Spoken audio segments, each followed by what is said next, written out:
A la hora de plantearse los objetivos de rendimiento, un corredor tiene que tener en cuenta que deben ser alcanzables, que no debe precipitarlos en el tiempo y tiene que existir una periodización, y que las cargas de entrenamiento tienen que ser progresivamente las adecuadas.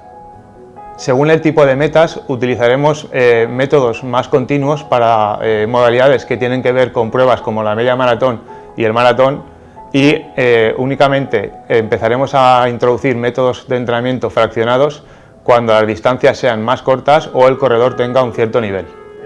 Para los deportistas que ya tienen un nivel o una práctica deportiva en los años prolongada, es bueno saber diferenciar que existen diferentes tipos de competiciones.